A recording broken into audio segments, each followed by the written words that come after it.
आवा सुनथन माटी के आखर में दीपक कुमार। आज के समय में देखे बर मिलत है कि छत्तीसगढ़ के मौलिकता खत्म होवत जात है। नंदावत कला संस्कृति तो चिंता के विषय आवेच। अब तो यहाँ के जल जमीन और जंगल ह घलो सिरावत है। ऐसन में हमन ला आगू आना पड़ही। तो जवनहा संगवारी मन ला आह्वान करत आप सब बर ये चार पंक्ति। तो चलो रे भैया छत्तीसगढ़िया, चलो रे भैया छत्तीसगढ़िया, भुजा में जोश जगावो रे, और जल जमीन और जंगल बर जुर्मिल आगू आवो रे। हमर भुइयाँ में दूसर मन, हमर भुइयाँ में दूसर मन पसरा अपन लमावत है। आगी पानी हमरे राशन में देख पाँव अपन जमावत है। त रोकव छे का उन ला भैया, रोकव छे का उन ला भैया, तेंदू के लौठी अड़ावो रे। जल जमीन और जंगल बर जुर्मिल आगू आवो रे, जुर्मिल आगू आवो रे। बेच डारिन सब भुइयाँ ला, अब पुरखा घलो बटावत है।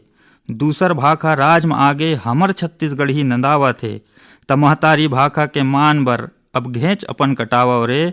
चलो रे भैया छत्तीसगढ़िया, भुजा में जोश जगावो रे, जल जमीन और जंगल बर जुर्मिल आगू आवो रे।